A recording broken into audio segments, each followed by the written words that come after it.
নমস্কার শ্রোতা বন্ধুরা, স্বাগত জানাই আপনাদের গল্পের আসরে। বাংলা সাহিত্যের এলডোরাডোর খনি থেকে তুলে আনা কিছু মণিমাণিক্যের সম্ভার নিয়ে তৈরি আমাদের গল্পের আসর।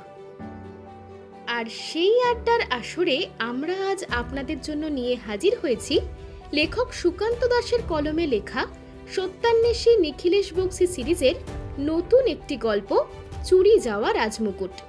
আর সেই গল্পের শুরুতেই আপনাদের জন্য রেখে গেলাম একটা প্রশ্ন। সেই প্রশ্নের সঠিক উত্তর যদি আপনারা দিতে পারেন, পরের দিনের গল্পের শেষে সাউট আউট পর্বে নেওয়া হবে আপনাদের নাম। তাহলে মন দিয়ে গল্পটা শুনুন। আর প্রশ্নটা হলো, যে রাজমুকুটটি এখানে চুরি গিয়েছিল সেটি কোন রাজবংশের? কমেন্টে আপনার নাম এবং উত্তরটি লিখে কিন্তু জানাতে একদম ভুলবেন না। তাহলে শুরু করা যাক আমাদের গল্পের আসর। অন্ধকার ঘরের সামনের লম্বা বারান্দা ধরে সামনের দিকে হেঁটে চলেছিল একটা লোক। তার হাতে একটা লম্বা লাঠি, অন্য হাতে ধরে রাখা একটা টর্চ। একবার সামনের দিকে একবার পেছনের দিকে হাঁটতে হাঁটতে টর্চের আলো ফেলে সমস্ত দরজাগুলোর দিকে তাকিয়ে দেখছিল। যদিও এই উঁচু পাঁচিল পেরিয়ে তারপর বাইরে থাকা গার্ডদের পেরিয়ে ঘরের ভেতরে এই বারান্দার কাছে কোনো লোকের আসার কথা নয়, তবু তার ডিউটি তাকে করতেই হবে। তাই মাঝে মাঝে নিজের বসার জায়গা থেকে উঠে লম্বা বারান্দা ধরে একবার সামনের দিকে একবার পেছনের দিকে মাঝে মাঝেই ঘুরে ঘুরে দেখে আসতে হচ্ছিল তাকে। বাইরের দিকের দরজার কাছে একটা লোক এসে দাঁড়ায়। সামনের লোকটা টর্চের আলো সামনে ফেলে বলে, কে ওখানে? সামনের লোকটা উত্তর দেয় না। তার পরনেও গার্ডের মতোই পোশাক। টর্চের আলোয় সেটা দেখতে পেয়ে মৃদুল এবার একটু নিশ্চিন্ত হয়। তারপর আবার আস্তে আস্তে হেঁটে নিজের জায়গায় ফিরে যায়। তার মানে বাইরের যে দুজন গার্ড আছে, সঞ্জয় এবং বিপিন, ওদের মধ্যে কেউ একজন ভিতরে এসেছে। আশ্বস্ত হয়ে সেও নিজের মতো গিয়ে চেয়ারটায় বসে। লোকটা ততক্ষণে তার পাশে এসে দাঁড়িয়েছে। কথায় কথায় দু একটা কথা হয়। রাতের খাবার খেতে এখনো অনেকটা সময় বাকি আছে। মৃদুল বলে, অনেক দিন পর কিন্তু আমাদের এইখানে আবার এমন একটা প্রদর্শনী হতে চলেছে। হ্যাঁ, কি বলো? না হলে তো এই গোটা হলটা ফাঁকাই পড়ে থাকে। তাছাড়া শুনেছি এইবার এই প্রদর্শনীতে নাকি কোন এক রাজার একটা হীরের মুকুট প্রদর্শন করা হবে। লোকটা এবার কোনো কথা বলে না, পাশে দাঁড়িয়ে নিজের হাতের টর্চটাকে দোলাতে থাকে। তুমি কি কথা কম বলো নাকি? এতক্ষণ ধরে এতগুলো কথা বললাম, তোমার মুখে তো কোনো কথাই নেই। দূর, শোনো, ভেতরে যখন এসেছো ভালো করেছো, তুমি এখানে বসো। যদিও এখানে কেউ আসবে না, তবু আমার জায়গাটা একটু পাহারা দাও, ঠিক আছে? আমি ততক্ষণে রাতের খাবারটা একটু খেয়ে আসি, কেমন? লোকটাকে নিজের জায়গায় রেখে এসে বারান্দার একপাশে চলে যায়। সেখানে একটা ছোট্ট ঘর। সেখানেই গার্ডদের থাকা, খাওয়া, এমনকি মাঝে মাঝে জিরিয়ে নেওয়ার মতো ব্যবস্থা করা আছে। তবে কাল সকালেই আরও কিছু জিনিসপত্র আসবে। 3 দিনের মধ্যে প্রদর্শনী শুরু হবে। এখন তাই তাদের বিশ্রামের সময় নেই। তাই ওই লোকটার ওপর গার্ডের ভার দিয়ে সে গিয়ে ছোট ঘর থেকে নিজের খাওয়া দাওয়া সেরে আসবে বলে ঠিক করে। ঘরের কাছে চলে আসার পর তার মনে পড়ে, আশ্চর্য, টিফিন বক্সটাই তো আনিনি। দূর বাবা, টিফিন বক্সটা চেয়ারের পাশে রেখে চলে এসেছি। যাই গিয়ে নিয়ে আসি ব্যাং।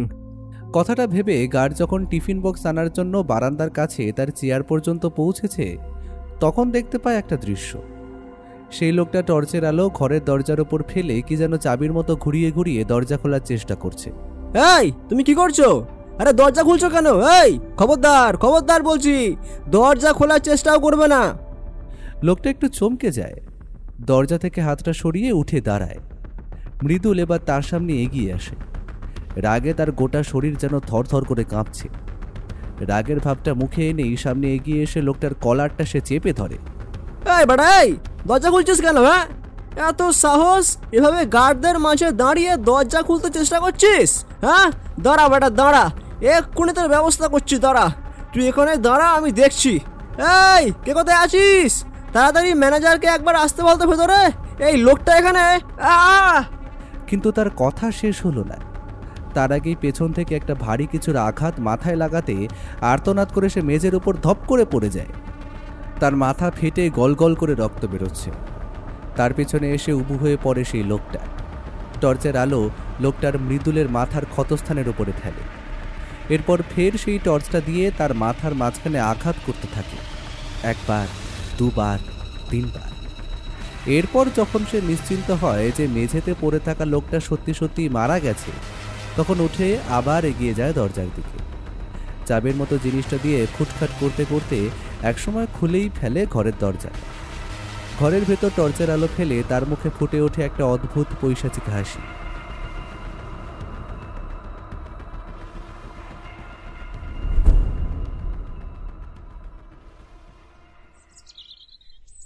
বুঝলি ভাইয়া, এখানে আমাদের কলকাতায় একটা বেশ ভালো প্রদর্শনী হতে চলেছে।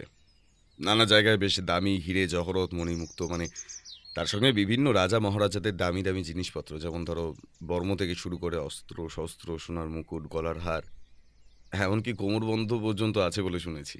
কিন্তু সেই প্রদর্শনী হতে তো এখনো 2 দিন বাকি আছে। তুমি এর মধ্যে এত সব খবর জোগাড় করলে কোথা থেকে? দাসবাবুর কল্যাণে এই খবরটা জোগাড় করা গেছে। আসলে প্রদর্শনী যেখানে অনুষ্ঠিত হচ্ছে সেই জায়গাটা দাসবাবুর থানার আন্ডারে পড়ে, আর থানার পারমিশন থেকে শুরু করে নানা কাজে দাসবাবুকে সেখানে 2-3 বার যেতে হয়েছে।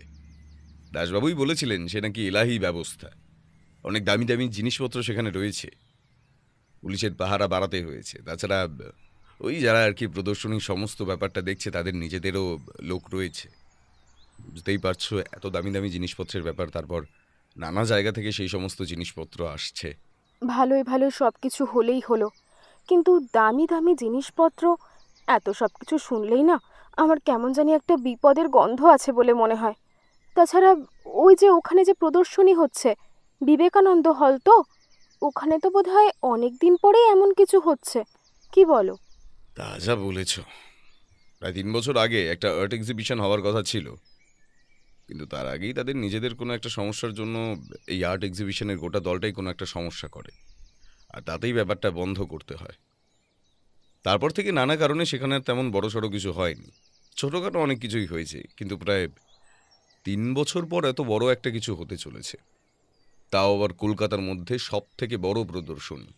শুনেছি প্রদর্শনী চলবে প্রায় 7 দিন ধরে, কিন্তু 7 দিন ধরে এত দামি দামি জিনিসগুলো লোকের সামনে এমনভাবে রেখে দেওয়াটা সত্যি সত্যি একটু রিস্কের ব্যাপার হয়ে যাচ্ছে না? দেখো, সবাই তো আর শুধুমাত্র জিনিসগুলো দেখতে আসবে না, কেউ কেউ সেখান থেকে জিনিসগুলোকে চুরি করার কিংবা ডাকাতি করার কথাও ভাবতে পারে। সবাই যে ভালো মনের মানুষ হবে এমনটা তো নয়। বইপত্র পড়তে পড়তে আর লিখতে লিখতে তোমার মনটাই বোধহয় এমন সন্দেহপ্রবণ হয়ে গেছে বন্ধু।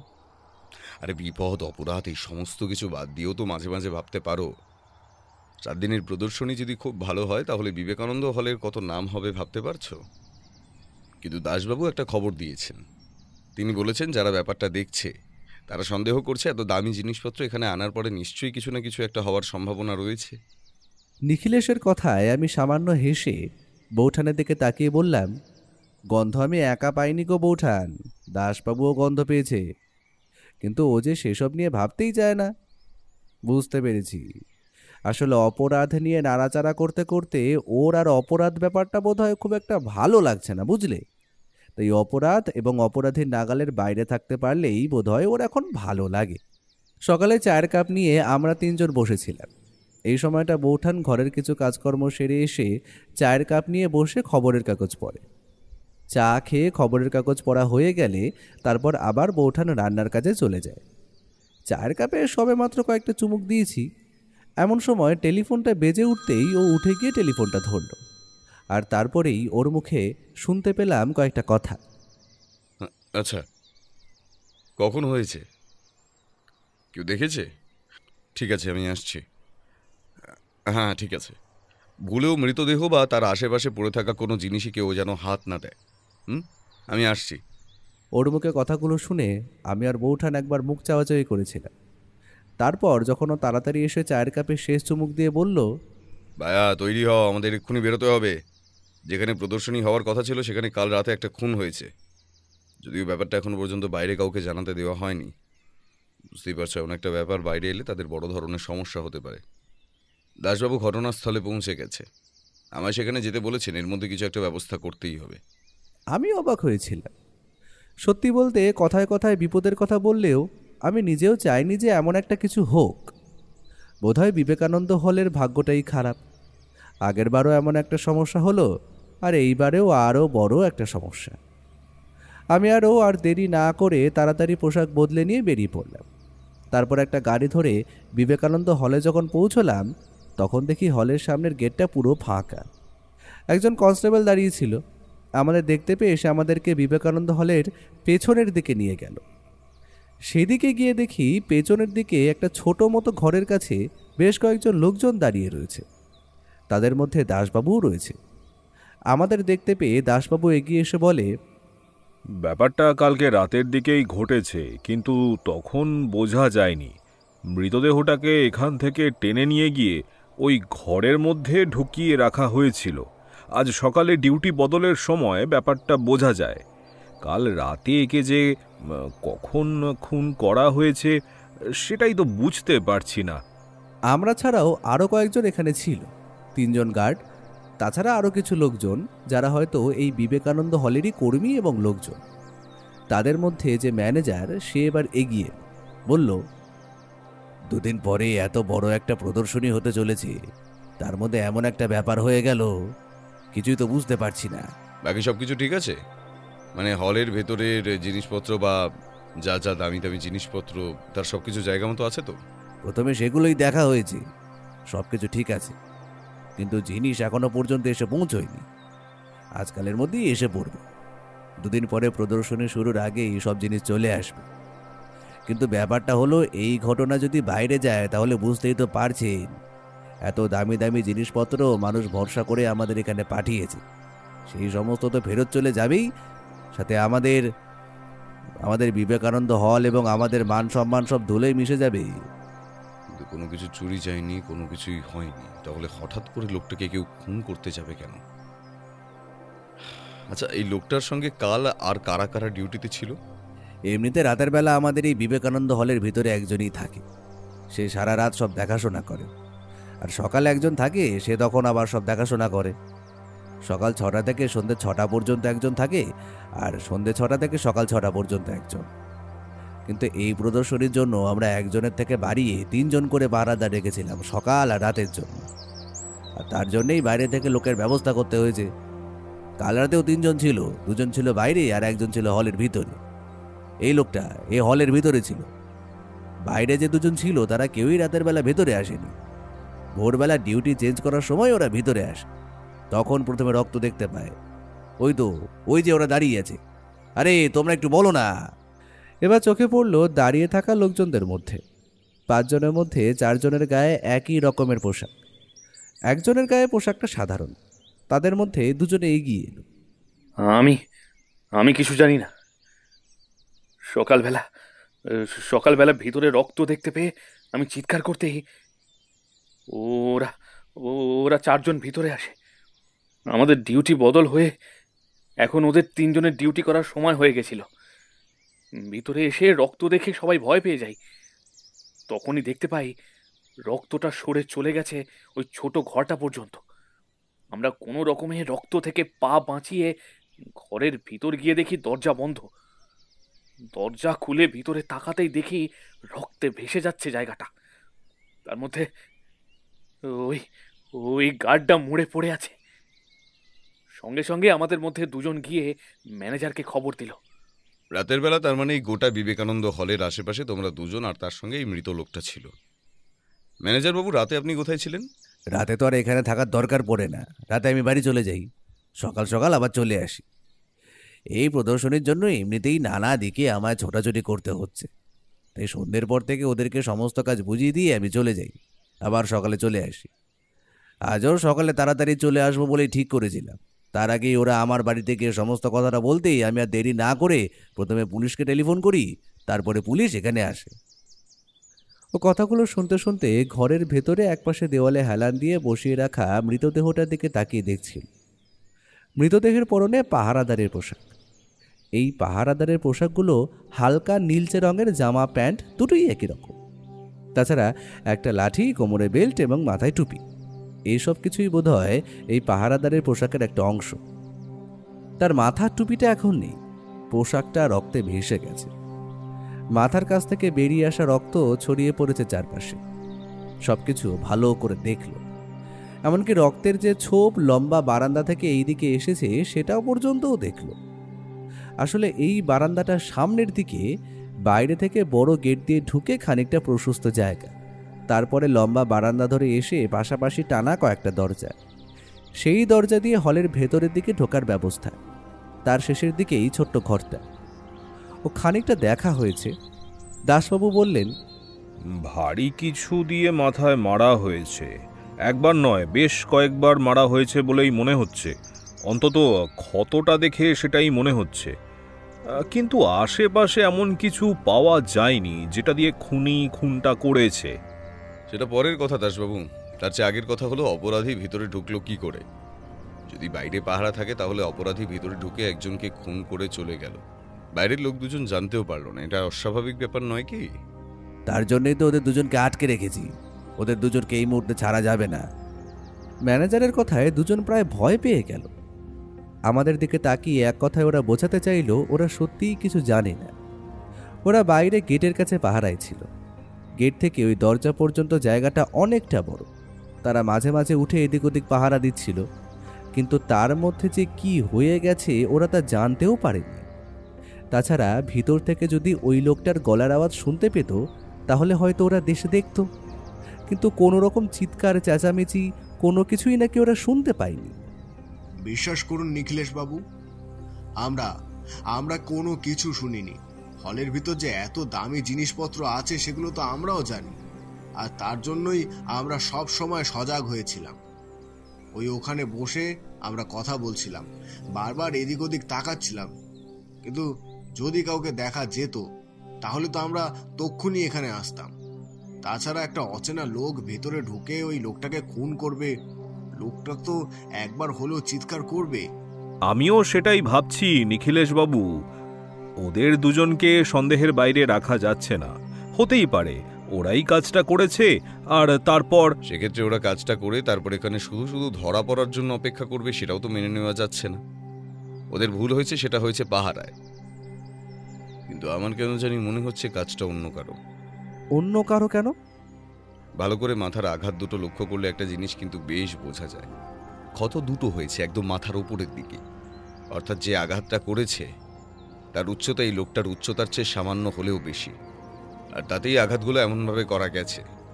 কিন্তু এই লোকটির উচ্চতার সঙ্গে বাকি যে দুজন পাহারাদার বাইরে ছিল তাদের উচ্চতাটা একবার ভেবে দেখুন তো। তারা আঘাত করলে এবং গভীরভাবে আঘাত করতে গেলে তারা আঘাত করবে পিছনের দিকে, উপরের দিক থেকে নয়। হতেই পারে লোকটা বসে থাকা অবস্থায় কেউ আঘাত করেছে তাই এমন হচ্ছে, কিন্তু সেক্ষেত্রেও একটা সমস্যা থেকেই যায়। আচ্ছা নিখিলেশ বাবু, তাহলে মৃতদেহটা আমরা পোস্টমর্টেমের জন্য পাঠিয়ে দিচ্ছি, তারপরে আপনি তদন্ত করুন। পোস্টমর্টেমটা তাড়াতাড়ি হলে রিপোর্টটাও তাড়াতাড়ি আসবে, তাতে তো আমাদেরই সুবিধা হবে, তাই না? ওই দুজন পাহারাদারের নাম ঠিকানা আশা করি সমস্তটাই আছে। তোমরা শহর ছেড়ে কোথাও যাওয়ার চেষ্টা করো না আপাতত। এখানে তোমরা যেমন কাজ করছিলে তেমনভাবেই কাজ করতে থাকো, তার বাইরে যেন কিছু না হয়। আর ম্যানেজার বাবু, তাহলে প্রদর্শনীর ব্যাপারটা কি হবে? অমন কথা বলবেন না। আমি জানি ওই গার্ড আমাদের অনেক পুরনো লোক, তার প্রতি আমাদের একটা কর্তব্য থেকে যায়। কিন্তু অপরাধী যেই হোক না কেন তাকে আপনি খুঁজে বার করুন, কিন্তু প্রদর্শনী বন্ধ করার কথা প্লিজ বলবেন না। এমনিতেই অনেক টাকার ব্যাপার, তার উপর অনেক কষ্ট করে এই জায়গাটা তৈরি করা হয়েছে। প্রদর্শনী বন্ধ হয়ে গেলে আমাদের বিবেকানন্দ হল শুধু নয়, তার সঙ্গে জড়িয়ে থাকা আমরা সকলে একেবারে ডুবে যাব। অন্য কোনো সময় হলে আমি বলতাম একটা মানুষের মৃত্যুর চেয়ে বড় কোনো কিছু নয়, কিন্তু বিবেকানন্দ হলের কথা আমিও জানি। যে প্রদর্শনী এখানে হতে চলেছে তা কলকাতা শহরের মধ্যে আজ পর্যন্ত হওয়া সব প্রদর্শনীগুলির মধ্যে সব থেকে বড় প্রদর্শনী। এতে অনেক মানুষের ঘাম, কষ্ট, অর্থ সবকিছুই জড়িয়ে আছে। তাই আমি দাসবাবুকে বলবো প্রদর্শনী হোক, কিন্তু পাহারার ব্যবস্থা বাড়িয়ে দেওয়া হোক। আরও 2 দিন পরে প্রদর্শনী হতে চলেছে। এই 2 দিনে এবং রাতে এখানে পাহারা দ্বিগুণ করা হোক, যাতে কেউ বাইরে থেকে ভেতরে কিংবা ভেতর থেকে বাইরে সহজে যেতে না পারে। 2 দিনের পর পাহারার ব্যবস্থা যে অন্যরকম হবে সে কথা আমিও জানি। ও আরেকটা কথা, আপনি ভেতরে সবকিছু ভালো করে দেখে নিয়েছেন তো? সবকিছু আগের মতোই আছে তো? কোনো কিছু আলাদা বলে মনে হচ্ছে না তো? বা কোনো কিছু চুরি যায়নি তো? একদম নয়, তবে আপনি যখন এতবার করে বলছেন তখন পুলিশের সামনে আমরা আরেকবার ভেতরে ঢুকে দেখে নিচ্ছি। কনস্টেবলদের সাথে গার্ডদের বাইরে রাখা হলো। আমি আরও ম্যানেজার বাবু, দাসবাবু 4 জন মিলে দরজার তালা খুলে ভেতরে ঢুকলাম। ও এর আগে একবার প্রত্যেকটা তালা ভালো করে চেক করে দেখে নিয়েছিল, আর একবার সেও দেখল।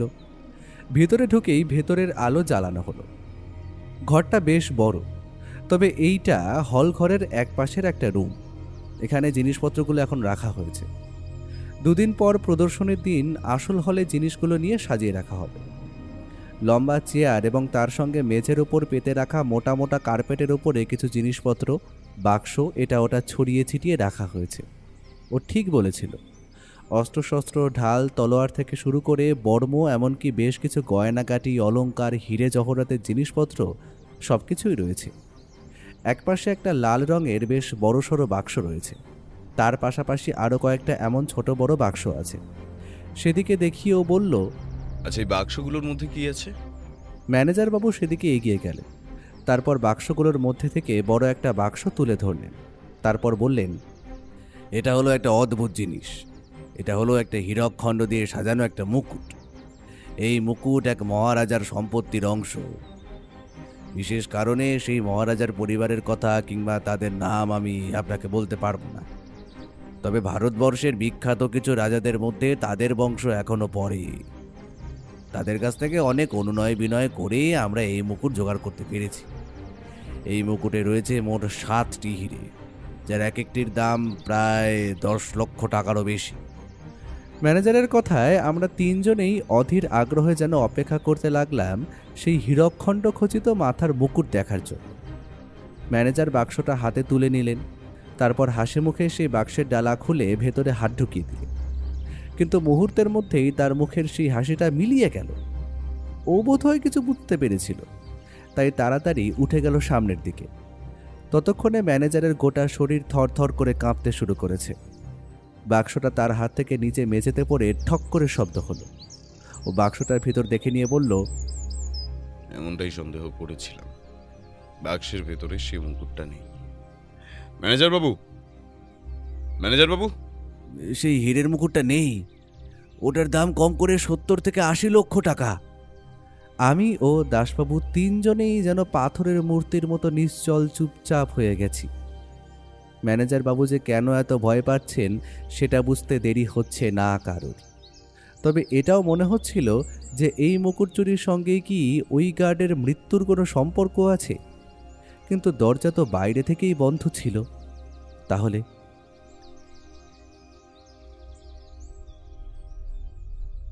3 দিনের মাথায় প্রদর্শনী হতে চলেছে। যেদিন সকালে আমরা মৃতদেহের খবর জানতে পেরেছিলাম, সেদিনের মতো প্রদর্শনীর জন্য প্রয়োজনীয় সকল কাজ স্থগিত রাখা হয়েছিল। তারপর আর মাত্র 2 দিন বাকি ছিল প্রদর্শনীর দিনে। ম্যানেজার বাবুর মাথায় হাত। এই মৃত্যুর কারণে সেই দিনের মতো সকল কাজ স্থগিত থাকায় অনেক জিনিসপত্র সময় মতো না পৌঁছনোয় প্রদর্শনীর ডেট আরও একদিন পিছিয়ে দেওয়া হলো।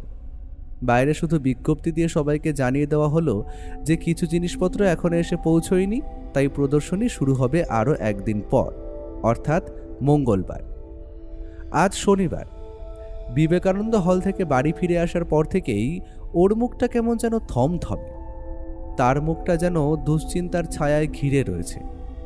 দুপুরে খাবার টেবিলে বসেও ওর একই রকম অবস্থা দেখে আমি প্রশ্ন করলাম, এত গম্ভীর কেন? এইভাবে চুপচাপ কি ভাবছো বলো তো? দেখো, ওই মুকুট যদি একবার চুরি হয়ে গিয়ে থাকে, সেটা আবার ফিরে পাওয়া কিন্তু খুব একটা সহজ বলে মনে হয় না। তাছাড়া এত পরিকল্পিতভাবে কেউ যদি এরকম একটা মূল্যবান অ্যান্টিক সরিয়ে ফেলতে পারে, তাহলে সেটা কি আর এত সহজে খুঁজে পাওয়া যাবে? কিন্তু মুকুটটা চুরি হলো কখন? ম্যানেজার বাবু জানিয়েছেন ওই ঘরে বাক্সটা রাখার সময় তিনি নিজে বাক্সটা খুলে দেখেছিলেন। ওই মুকুটটা এই বাক্সের মধ্যেই ঠিকঠাকভাবে রাখা ছিল। অতিরিক্ত পাহারার ব্যবস্থা করতে চেয়েছিল হল কর্তৃপক্ষ, কিন্তু ম্যানেজার বাবু সে সমস্ত চাননি। বেশি পাহারার ব্যবস্থা হলে লোকের সন্দেহ হতে পারে, তাতে বিপদের সম্ভাবনা আরও বাড়বে। তাই জন্য ভেতরে 1 জন গার্ড এবং বাইরে 2 জন গার্ডের ব্যবস্থা তিনি করেছিলেন। পাঁচিল টপকে কেউ কোনোভাবে ভেতরে ঢুকে গেলেও যেই ঘরে সব মূল্যবান জিনিসপত্রগুলো রয়েছে, সেই ঘরে ঢুকতে গেলে ওই বারান্দার পথ ধরতে যেতেই হবে। তাহলে অপরাধী ওই পথে এসে গার্ডকে যদি খুন করে থাকে, তাহলে বাইরে থেকে সে গার্ডের চিৎকার বাকি 2 জন শুনতে পেল না কেন? হতে পারে যে লোকটা আক্রমণ করেছে সেই লোকটা গার্ডকে চিৎকার করার সুযোগ দেয়নি, তার আগেই তাকে মেরে ফেলেছে। পাঁচিল টপকে ভিতরে ঢুকে যদি অন্ধকারের মধ্যে নিজেকে মিশিয়ে কেউ যদি বারান্দা পর্যন্ত পৌঁছতে পারে তাহলে তো হয়েই গেল। তবুও কোথাও যেন একটা খটকা থেকেই যাচ্ছে। কি করে বন্ধ দরজার ভেতর থেকে জিনিসটা চুরি হলো, কি করে? আরও একটা কথা ভেবে দেখো, ওই হলে কিন্তু আরও অনেক দামি জিনিসপত্র ছিল, এমনকি বেশ কিছু সোনার জিনিসপত্রও তো সেখানে একটা বাক্সে ভরে খোলা অবস্থাতেই রাখা ছিল। সেই সমস্ত কিছু না নিয়ে কেউ শুধুমাত্র এই মুকুটটা নেওয়ার জন্যই ভেতরে ঢুকলো কেন? কথাটা আমার মাথাতেও একবার এসেছিল, আমি নিজেও দেখেছিলাম জিনিসগুলো, কিন্তু বাক্সটার ভেতর থেকে মুকুটটা চুরি করে আবার সব কিছু আগের মতো রেখে অপরাধী নিশ্চিন্তে বাইরে চলে গেল কি করে? এই পুরো ব্যাপারটা কি করে সম্ভব হলো সেটাই বুঝতে পারছি না। বৌঠান তখন আমাদের খাওয়ার পরিবেশন করছিল। সে সমস্ত কথা শুনে বলল, তোমাদের কথা শুনে মনে হচ্ছে অপরাধী খুব পরিকল্পনা করেই সবটা করেছে, না হলে এমনভাবে তো আর সে নিজেকে বাঁচিয়ে পালিয়ে যেতে পারে না। তাছাড়া খুনের অস্ত্র থেকে শুরু করে অন্য কোনো কিছুরই তো প্রমাণ সে রেখে যায়নি। তার মানে অনেক আগে থেকেই সব কিছু তার পরিকল্পনা করা ছিল। সে জানতো কখন কিভাবে তার কাজ ঠিক সম্পন্ন করতে হবে। কিন্তু সেটাই বা কি করে হয়? ম্যানেজারবাবু জানিয়েছেন ওই মুকুটটা এসেছে মাত্র 3 দিন আগে। 3 দিন ধরে এটা এখানেই ছিল। 3 দিনের মধ্যে কেউ এত কিছু পরিকল্পনা কি করে করতে পারে? করতে পারে যদি অপরাধী আগে থেকেই জেনে থাকে যে ওই জিনিসটা ঠিক কবে ওইখানে আসতে চলেছে, তাহলে আগে থেকেই অনেক কিছু পরিকল্পনা করা যায়। কিন্তু আমার খটকাটা অন্য জায়গায়। মঙ্গলবার প্রদর্শনী শুরু হবে, আজ শনিবার, আমাদের হাতে রয়েছে মাত্র 3টে দিন।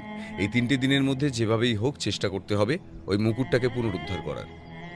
নাহলে ওটা যদি দেখানো না যায় তাহলে কিন্তু বিবেকানন্দ হল এবং হল কর্তৃপক্ষ সমস্যায় পড়বে। তাছাড়া মুকুট ফিরিয়ে দেওয়ার সময় তো আরও বেশি সমস্যা হবে। সে সমস্যায় বিবেকানন্দ হলের কর্তৃপক্ষ আইনি ঝামেলায় পড়বে। আমি আর বৌঠান কোনো কথা বললাম না, ও চুপচাপ খেয়ে নিল। এরপর বিকেলে আমরা গিয়ে পৌঁছলাম সেই যে 2 জন গার্ড সেদিন রাতে ছিল তাদের মধ্যে একজনের বাড়িতে। আমার নাম সঞ্জয় দাস। আমি ওই বিবেকানন্দ হলে এর আগেও কয়েকবার গিয়েছি। তখন আমি সেখানে গার্ডের চাকরি করতাম না, আমি গার্ডের কাজ করতাম অন্য এক জায়গার এক কারখানায়। আর সেই কারখানার লোকেদের সঙ্গে কথা বলে, ওই কারখানার যে মালিক আছে তার সঙ্গে কথা বলে, ওই হলের লোকেরা আমাকে এই প্রদর্শনী শুরু হওয়ার আগে থেকে এই প্রদর্শনী শেষ হওয়া পর্যন্ত এইখানে গার্ডের কাজের জন্য এনেছে। তোমাদের কতজনকে এখানে এনেছো? ওখানে তো আরো 3 জন ছিল, তার মানে তোমাদের 4 জনকেই কি ওখান থেকে আনা হয়েছে? হ্যাঁ নিখিলেশ বাবু, আমরা কারখানায় পাহারা দিতাম, দিনরাত মিলিয়ে কাজ করতাম। আমাদের কারখানায় অনেক লোক আছে, তাদের মধ্যে থেকে আমাদেরকে নিয়ে আসা হয়েছে কারণ আমরা অনেক পুরনো এবং বিশ্বস্ত লোক। কাল রাতে যে গার্ড মারা গেছে তাকে তুমি শেষবার কখন দেখেছিলে? কাল সন্ধেবেলা ওই 6টা নাগাদ, যখন আমরা ডিউটি জয়েন করি তখনই লোকটার সঙ্গে দেখা হয়েছিল আর টুকটাক কথাবার্তা হয়েছে। আসলে প্রায় 3 দিন ধরে আমরা এখানে এমনভাবে ডিউটি বদল করছি, রাতের বেলা ওই লোকটিই থাকে। ওই লোকটি বিবেকানন্দ হলের সবচেয়ে পুরনো পাহারাদার, তার সঙ্গে আমরাও পাহারায় থাকি বাইরে। সকালবেলা 6টা নাগাদ বাকি 3 জন আসে, আমাদের ছেড়ে দেয় এবং যে যার নিজের কাজে যোগ দেয়। আজ সকালেও যেমন ডিউটি ছেড়ে এসেছি, তখন ডিউটি বদল করার সময় তাদের সঙ্গে একবার দেখা হয়েছিল। তার সঙ্গে কোনো কথাবার্তা হয়েছিল? আর ওই দামি হীরের মুকুটটা যে ওখানে আছে সে ব্যাপারে তোমরা কিছু জানতে? ভিতরে কি কি ছিল সে ব্যাপারে আমরা জানতাম, ম্যানেজার বাবু আমাদের তেমন কিছু বলেনি।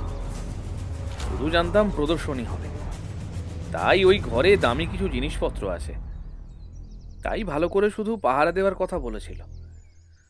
আমি সত্যি বলছি নিখিলেশ বাবু, আমরা গেটের কাছে পাহারায় ছিলাম, আমরা আমাদের পাহারা ভালো করে দিয়েছিলাম। তারপরেও যে কি করে এসব হয়ে গেল। তোমরা যদি ভালো করেই তোমাদের পাহারা দিতে তাহলে কেউ বাইরে থেকে ভেতরে ঢুকে লোকটাকে মারতে পারতো না। ঘরে থাকা ওই গার্ডের সঙ্গে সন্ধ্যাবেলা তোমাদের কোনো কথা হয়েছিল? সন্ধেবেলা আমাদের সঙ্গে তেমন কিছু কথা হয়নি। তার মানে তোমাদের সেভাবে চিন্তা না থাকলেও ভেতরে যে ছিল সে বিষয়টা নিয়ে খুব চিন্তিত ছিল। আচ্ছা, একটা কথা বলো তো, বারান্দার একদম সামনে দরজার দিকে একটা লাইট এবং শেষের দিকে যে ছোট ঘর সেটার কাছে একটা লাইট রয়েছে, এছাড়া এত লম্বা বারান্দায় আর কোথাও কোনো লাইট নেই কেন? আমাদের সকলের কাছে লাঠি ছাড়াও একটা করে টর্চ দেওয়া হয়েছিল, কিন্তু টর্চের আলো... কথাটা বলতে গিয়ে হঠাৎ করে সঞ্জয় থেমে গেল। এখন কি যেন একটা মনে পড়তেই হঠাৎ করে উঠে গিয়ে নিজের একটা ব্যাগ নিয়ে এলো। তারপরে বলল, সর্বনাশ, বলতেই ভুলে গেছিলাম, আমার সঙ্গে যে টর্চটা থাকে সেই টর্চটা আমার কাছে নেই, সেটা তো ওখান থেকে হারিয়ে গিয়েছিল। এ কথায় ও আর আমি দুজনেই অবাক হয়ে তাকালাম গার্ডের দিকে। ও আস্তে আস্তে বলল, মৃতদেহের মাথায় যেটা দিয়ে আঘাত করা হয়েছে সেটা ভারী কিন্তু ভোঁতা। কোনো কিছু ভারী অথচ ভোঁতা, যেমন কোনো টর্চ। যদি কোনোভাবে মৃতদেহের মাথার ক্ষতর সঙ্গে টর্চের যোগাযোগ খুঁজে পাওয়া যায়, তাহলে কিন্তু তোমায় এই কেস থেকে বাঁচানো মুশকিল হয়ে যাবে। গার্ডের মুখটা মুহূর্তের জন্য কেমন যেন হয়ে গেল। আমি বুঝতে পারছিলাম ও একটা সূত্র খুঁজে বার করতে পেরেছে মনে হয়। প্রথম পাহারাদারের সঙ্গে কথা বলে ও বোধহয় দ্বিতীয় পাহারাদারের বাড়ির উদ্দেশ্যে রওনা দিয়েছিল।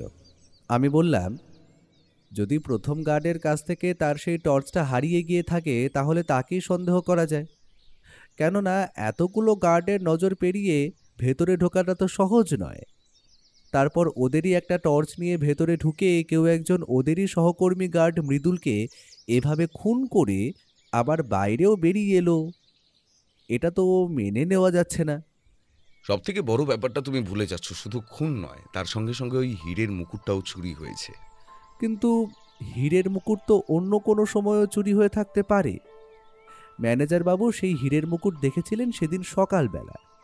এবার সকাল থেকে পরের দিন ভোর পর্যন্ত সময়ের মধ্যে যে কোনো সময়ে সেই মুকুট চুরি হয়ে থাকতে পারে, কিন্তু তার জন্য তো ওই ঘরের চাবি প্রয়োজন।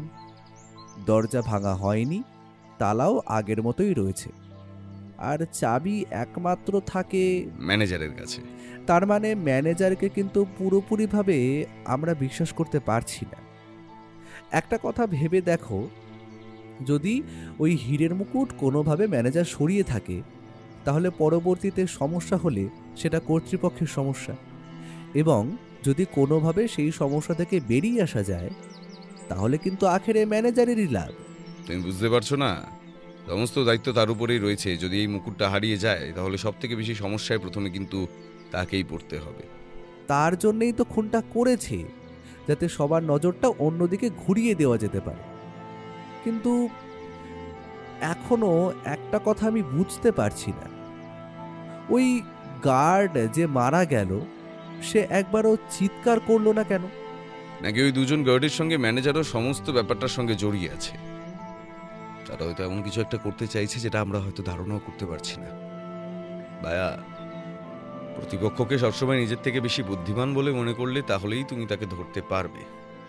আমি আর কিছু বললাম না, শুধু ভাবতে লাগলাম, জানি না মঙ্গলবার প্রদর্শনী শুরু হওয়ার আগে এই অবস্থাটা কোথায় গিয়ে দাঁড়াবে। আমাদের হাতে আর মাত্র 2.5 দিন রয়েছে বলা যায়।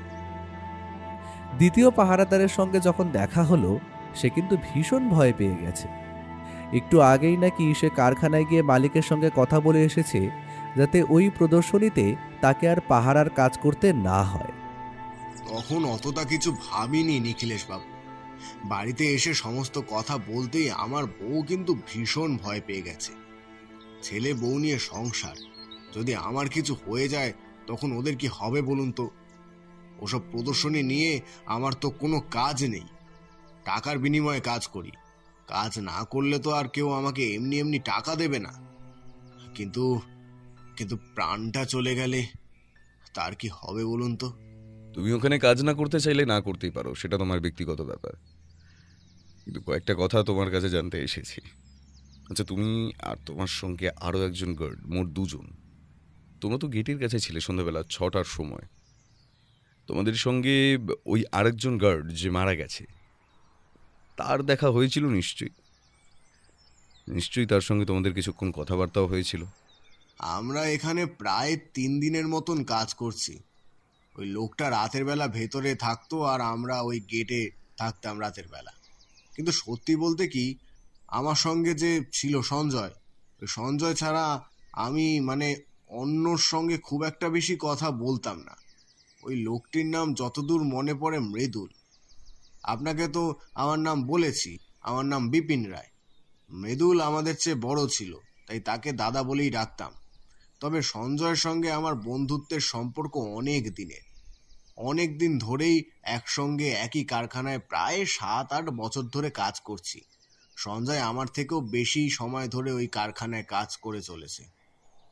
সে যাই হোক, রাতের বেলা বা ডিউটি শুরু করার আগে সঞ্জয়ের সঙ্গে মৃদুলদার খানিকক্ষণ কথাবার্তা হয়েছিল। কাল রাতে তোমরা যখন খেয়েছিলে তখন ওই মৃদুল কোথায় ছিল? আমরা যখন খেয়েছিলাম তখন একবার মৃদুলদাকে বলতে গিয়েছিল সঞ্জয়, কিন্তু মৃদুলদা বলেছিল তার একটু দেরি করে খাওয়ার অভ্যাস আছে, আমরা যেন খেয়ে নি। এরপর আমরা ভেতরে যাইনি। ওই যেখানে আমাদের দেখেছিলেন গেটটার কাছে ছোট জায়গায়, সেখানে চেয়ার নিয়ে কোনো রকমে বসে খেয়ে নিয়েছি। তবে সঞ্জয় বলছিল ওই বারান্দার কাছে গিয়ে বসতে, কিন্তু নতুন জায়গা, মাত্র কয়েকদিনের জন্য এসেছি, বুঝতেই পারছেন। আমরা আবার এইসব একটুখানি কেমন যেন বাধো লাগে। তার মানে সন্ধ্যাবেলা ডিউটি জয়েন করার পর তোমরা মৃদুলকে ভালোভাবে একবারও দেখোনি? এমনকি মৃদুল যখন খেতে যায় তখনও তোমাদের সেই জায়গা বদল করার কথা বলেনি, তাই তো? নিখিলেশ বাবু, এই কথাটা তো একবারও ভেবে দেখিনি। হয়তো মৃদুলদা খাওয়ার সময় আমাদের মধ্যে থেকে একজনকে ডেকে নেবে বলেছিল আর তার জায়গায় বসার জন্য। খাওয়ার সময় তো আমাদের ডাকেনি। কিন্তু ওখানে যে টিফিন বক্স পাওয়া গেছে তাতে কিন্তু খাবার ছিল, সে খাবার তার আর খাওয়া হয়নি। কারণ তার আগেই মৃদুল অর্থাৎ সেই গার্ড মারা পড়েছিল। কোথাও একটা এমন কিছু থেকে যাচ্ছে যেটা আমরা এখনো খুঁজে বার করতে পারছি না। আর একটা কথা, রাতের বেলা তোমরা যখন ওখানে বসেছিলে তখন তোমাদের কাছে কি কেউ এসেছিল? এ কথা আপনি কেমন করে জানলেন আমি বুঝতে পারছি না। একটা পাগল এসেছিল, অনেকক্ষণ ধরে ওই গেটের কাছে ঘোরাঘুরি করছিল, এমনকি উল্টোপাল্টা কথাও বলছিল, চিৎকার চেঁচামেচি করছিল। আমরা তো সেই পাগলটাকে নিয়ে ব্যস্ত হয়ে পড়েছিলাম। আসলে বড় গেটটা তো বন্ধ থাকে, ছোট যে গেটটা আছে সেই গেটটা দিয়ে বেরিয়ে আমাদের মধ্যে একজন করে মাঝে মাঝে সামনের দিকটায় হাঁটাহাঁটি করছিলাম। যখন পাগলটা উৎপাত করছিল তখন আমি বেরিয়েছিলাম। তখনই পাগলটার সঙ্গে দেখা হয়। এলোমেলো কথা বলছিল, সে নেশা করেছিল বলে মনে হচ্ছিল, তবে নেশা করার কোনো গন্ধ পাইনি। পাগলটা অনেকক্ষণ ধরে আমাকে জ্বালাচ্ছিল। এমনকি সঞ্জয় আসে যখন, সঞ্জয় টর্চটা হাতে নিয়ে একেবারে ভয় দেখিয়েছিল। এই পর্যন্তই।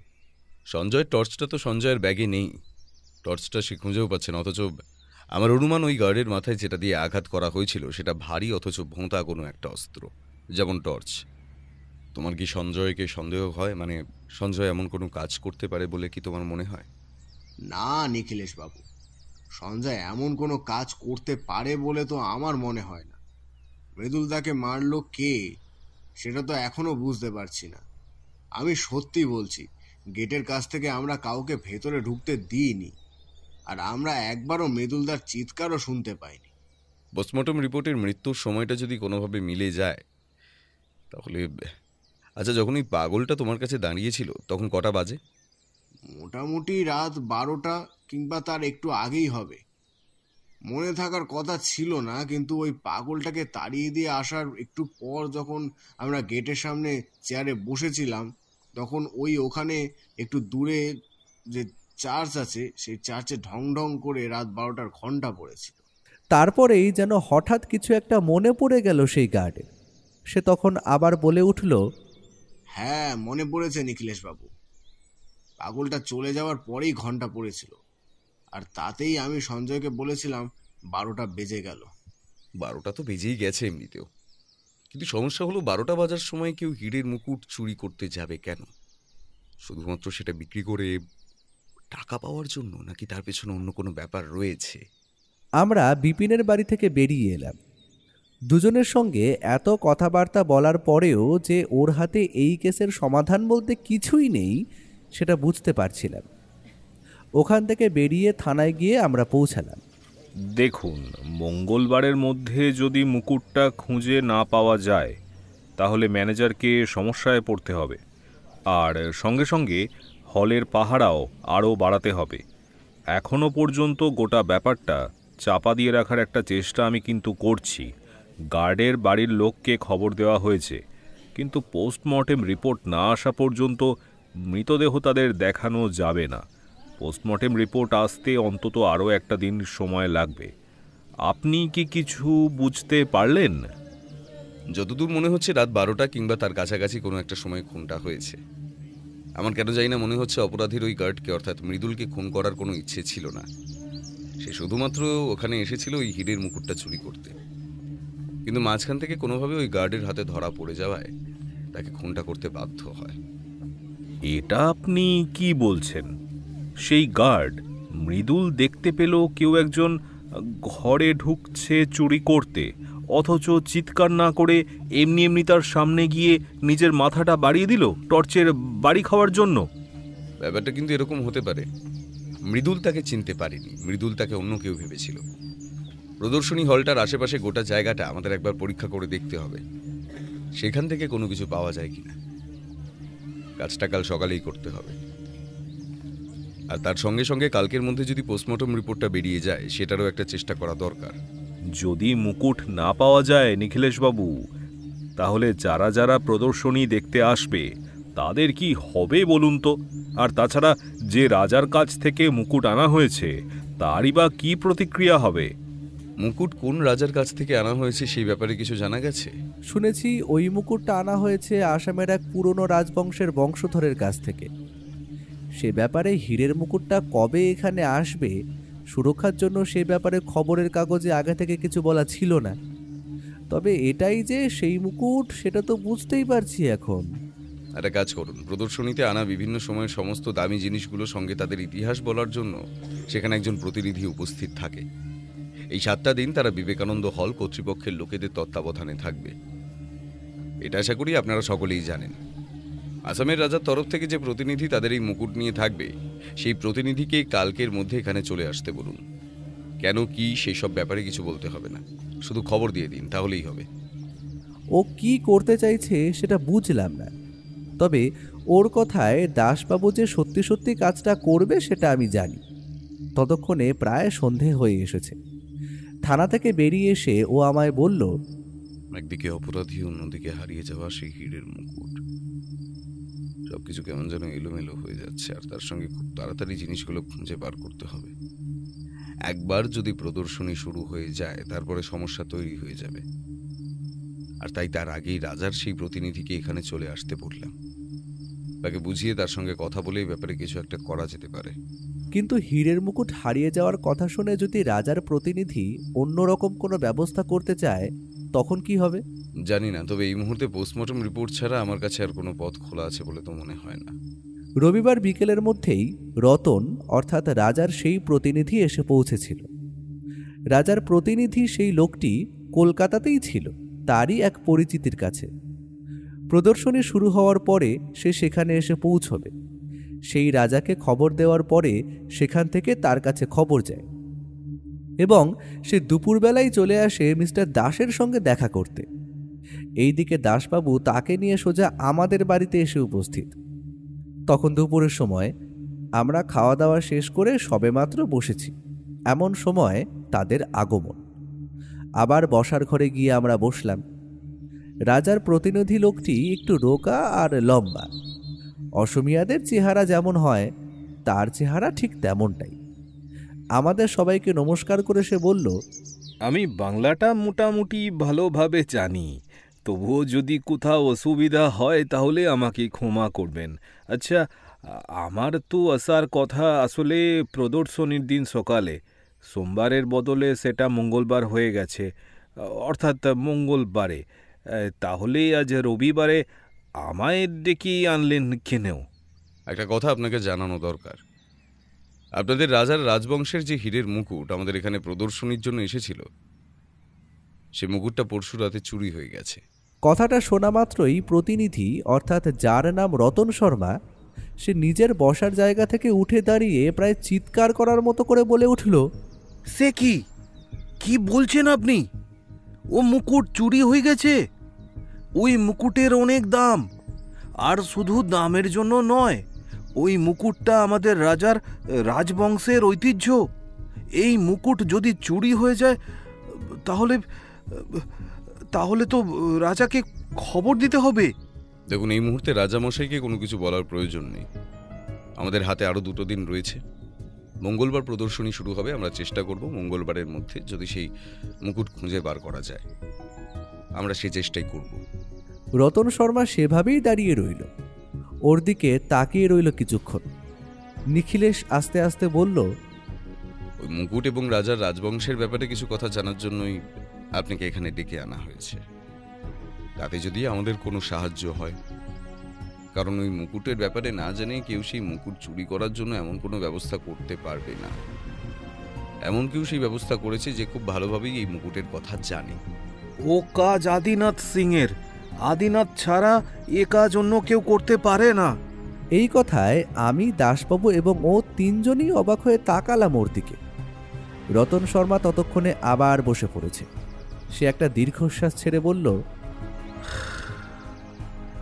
আমি রাজা মশাইকে বলেছিলাম এখানে কোনো সমস্যা হলে তখন কি হবে রাজা মশাই? আমার কথা না শুনে তিনি আমাকে বললেন, তুমি তো রয়েছো রতন। তাছাড়া আসামের রাজবংশের গৌরবের কথা ওই মুকুটের মাধ্যমে ওই দূরের কলকাতার মানুষজনেরাও জানতে পারবে। এ তো আমাদের কাছে গৌরবের বিষয়। কলকাতার লোকজনরা একদম ভালো নয়। আমি যার কাছে গিয়ে মাঝে মাঝে থাকি সে তো বলে কলকাতার লোকজন আস্তে আস্তে বদলে যাচ্ছে। কলকাতা এখন ব্যবসার জায়গা ছাড়া অন্য কিছু নয়। এমন ভাবে ভাবলে চলে না রতন। সব জায়গায় ভালো খারাপ সব কিছু নিয়েই মানুষ আছে। তোমার কি মনে হয় আমাদের আসামের সবাই কি ভালো?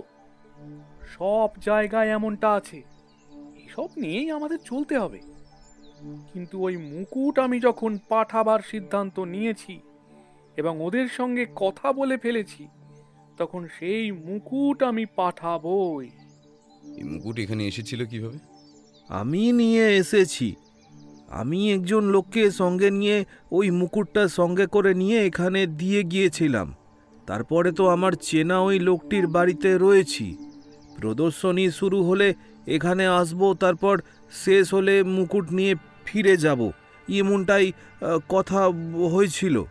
আর এই আদিনাথ সিংকে? আমাদের রাজা জগৎবীর সিং এর সবচেয়ে বড় শত্রু আদিনাথ সিং। আমাদের রাজবংশেরই রক্ত গায়ে থাকলেও রাজবংশের সাথে তার কোনো সম্পর্ক নেই।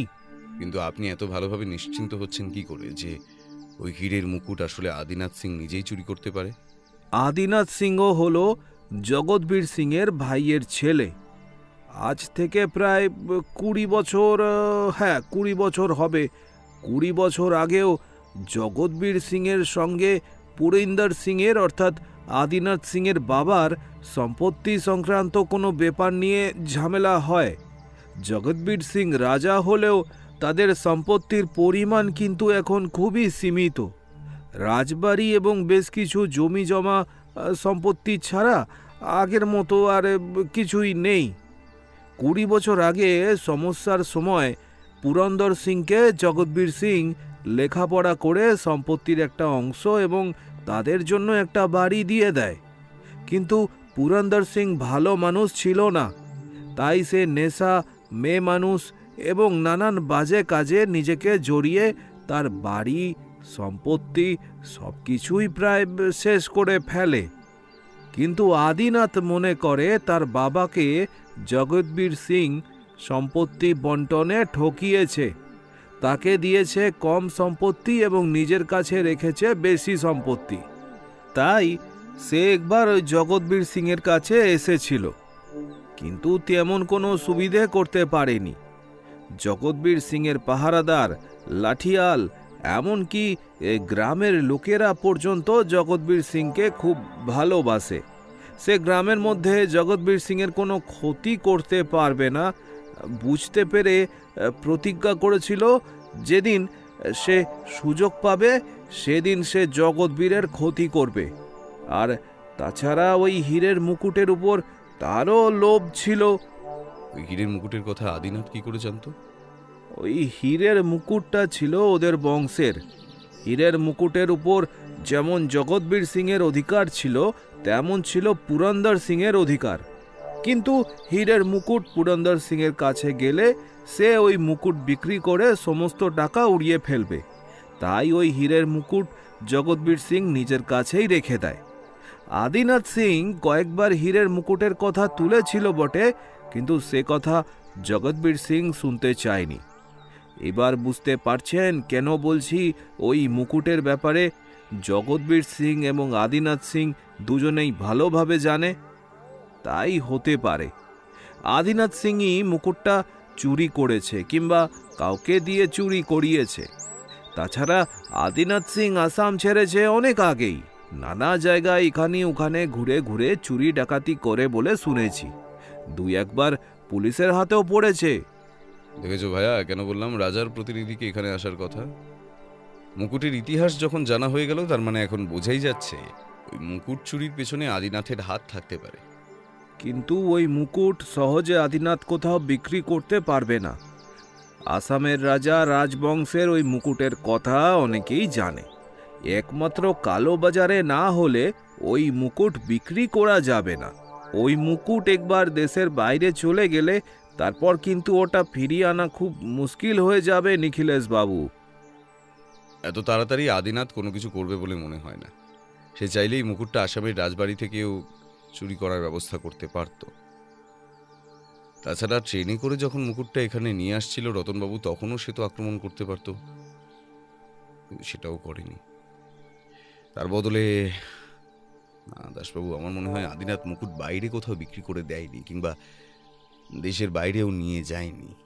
তোমার এমন মনে হওয়ার কারণ কি বলো তো? ঠিক এই মুহূর্তে বলে বোঝাতে পারবো না, তবে আমার অনুমান ওই মুকুট নিয়ে আদিনাথ প্রদর্শনীর আশেপাশেই কোথাও আছে এবং আরও কিছু ঘটতে চলেছে যেটা এখনো বাকি রয়েছে। একটা কথা নিখিলেশ বাবু, হয়তো আপনার কাজে নাও লাগতে পারে। এই আদিনাথ সিং কিন্তু মানুষ হিসাবে খুব একটা খারাপ নয়। সে চুরি ডাকাতি করে থাকে, তবে তার বাবা পুরন্দর সিংয়ের মতো সে কখনোই নয়। শুধু আমার নয়, জগৎবীর সিং পর্যন্ত দু একবার বলেছিল আদিনাথ এই মুকুট পেলে সে কিছুতেই বিক্রি করত না। সে নিজের পূর্বপুরুষদের জিনিসকে সম্মান করতে জানে। আপনি সেই কথাই বলছেন যে আদিনাথ মুকুট বিক্রি করেনি, কিন্তু তাহলে ওই মুকুটটা সে সরিয়ে ফেলল কেন? আর মুকুট যদি প্রদর্শনীতে না আসে, তাহলে তো প্রদর্শনীর লোকেদের সঙ্গে সঙ্গে তাতে আমাদেরও সমস্যা হবে। আজ রবিবার, কালকের দিনটা এখনো আমাদের হাতে রয়েছে, যা হবার পরশুদিন হবে। কালকের দিনটা আমাদের প্রদর্শনীতে বেশ ভালোভাবে নজর রাখতে হবে। তাছাড়া ওই এলাকার আশেপাশের জায়গাটা একবার খুঁজে দেখা দরকার মিস্টার দাস। ও কি করতে চাইছিল আমি বুঝতে পারছিলাম না। রতন শর্মাকে দাসবাবুর সঙ্গে পাঠিয়ে দেওয়া হলো। তার থাকার ব্যবস্থা দাসবাবু নিজেই করবেন। ও চুপ করে বসেছিল, গম্ভীরভাবে কোনো কিছু ভাবছে। আমি তো কিছুই বুঝতে পারছিলাম না।